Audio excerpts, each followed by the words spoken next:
We start with Sefer Shmiras Haloshon. That's a very interesting topic. Ways of the Moshe. Okay. Ways of Moshe.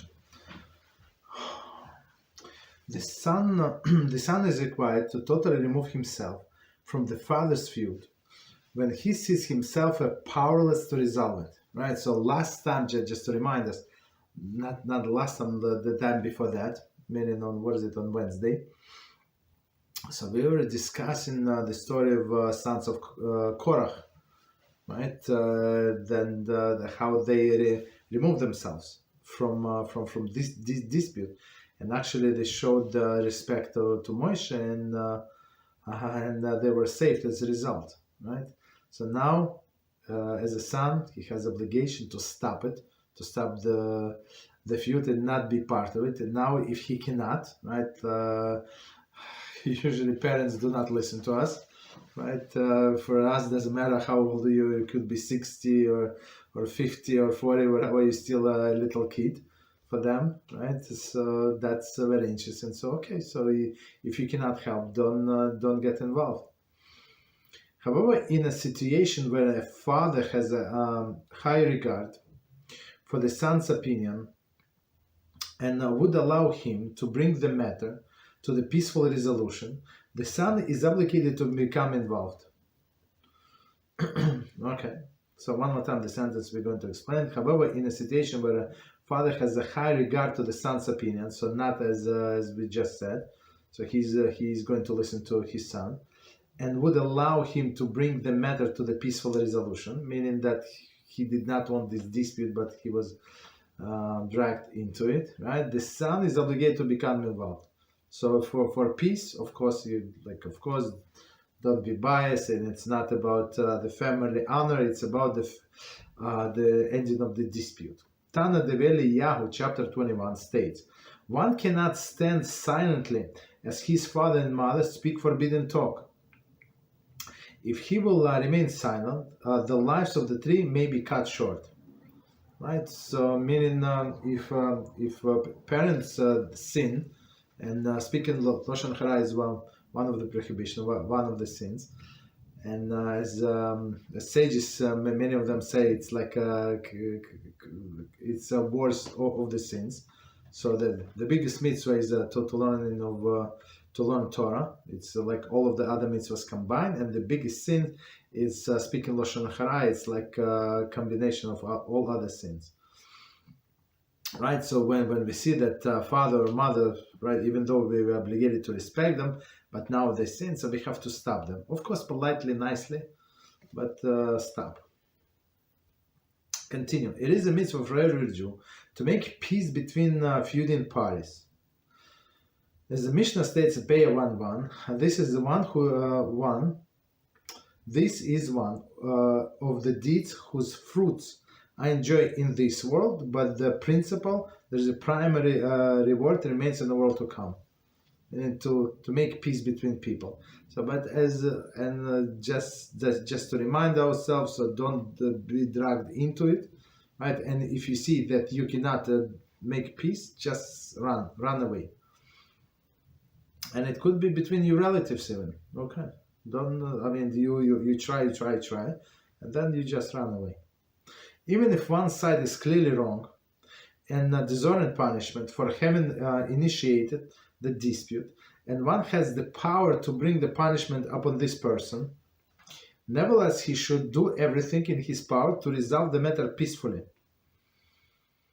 Such is the way of Moshe, who strove to make peace with Dasan and Aviram, though he had the power to bring the punishment upon them, for they having brazenly opposed him. Thus, as the Torah relates, Moshe stood up and went to Dasan and Aviram. Bamidbar 15:25. To which the sages comment, from this we derive that one should not remain steadfast in the dispute. Sanhedrin 1:10a. So let's do this piece. Okay, so from the beginning we're going to explain. There are three separate ideas. So one idea, it is a mitzvah for every Jew to make peace between feuding parties, and the Mishnah states this is the one of the deeds whose fruits one enjoy in this world, and the principle, there is a primary reward is left for the world to come. That's a mission that we say in the morning. All of the men, at least. I guess everybody should say it in the morning because it's a part of the blessing. After the blessing on the Torah, there are three paragraphs. That one is from the Torah, one from the Mishnah, and one from the Talmud. Right. So this is one of them. Right. So the person who makes peace between people, he's going to get reward in this world for sure. I think respect from other people, that's the biggest one. Right, and plus the principle is going to be in the world to come, which is good, right? So, and the next piece is not so simple. So let's try to understand what it says here. Even one side is clearly wrong and deserving the punishment for having initiated the dispute, and one has the power to bring the punishment upon this person. So meaning he is wrong, the other party is wrong. And we can bring punishment maybe from the government. The government is not a good idea, right? Maybe from a Beis Din, maybe from somewhere, right? And one has the power to bring the punishment upon this person. Nevertheless, he should do everything in his power to resolve the matter peacefully. So of course I guess that the other side also knows that they're wrong. So, but. If we try, so I think the idea here is that's my understanding that they should do teshuvah. So they will see the way we treat them, and we understand they're wrong, and we try to make a peaceful gesture, and they should do teshuvah. Otherwise, it's absolutely like it's like. If you let it go, it's like a lefty liberal, right? They even though they're wrong, they scream very loud, right? All of the nonsense, and like all of the people, they have to agree with them. Understand? So it's also not good. It's not good to let it go of everything. Okay. Such a way of Moshe, who strove to make peace with the son and Aviram. So basically, Moshe said that he told them to come to him, right? And they say, we're not going to go. No, they say, we're not going to go. And Moshe was a king. So if somebody says no to king, so the basic, it's without any court proceedings, we just kill him. That's it. It's very, very, very simple. And he had this right to kill them. And despite of that, what he do, right? Although he had power to bring the punishment upon them, as we said, for having brazenly opposed him, right? So that's right, he's a king. Thus the Torah relates, Moshe stood up and went to the son and Avraham. And despite of the fact that he was a king, he wanted to make peace so badly that he went to all of these two clowns. Of course, they did not. They refused. They mocked him, but the end was bitter. The end. To which the sages comment. From this we derive that one should remain steadfast in dispute. Not remain steadfast in dispute. Meaning, if you can end it peacefully, end it peacefully. And always remember, if Hashem wants to bring the punishment, He's going to bring the punishment. He does not need your help. Just one virus and a person is out.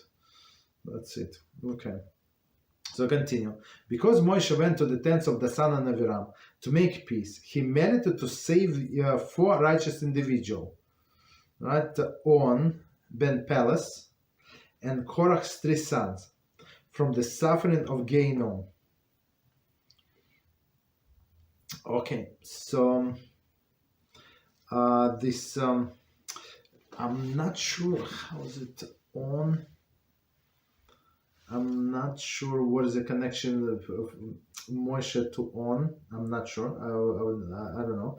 But Korach's son, yeah, he came to the Korach's house and tried to talk to him about peace. So of course, Korach made fun of him, but his children saw his Moshe's noble intentions. I'm not sure about On. What is the story? Okay, but BeEzrat HaShem, one day we're going to find out.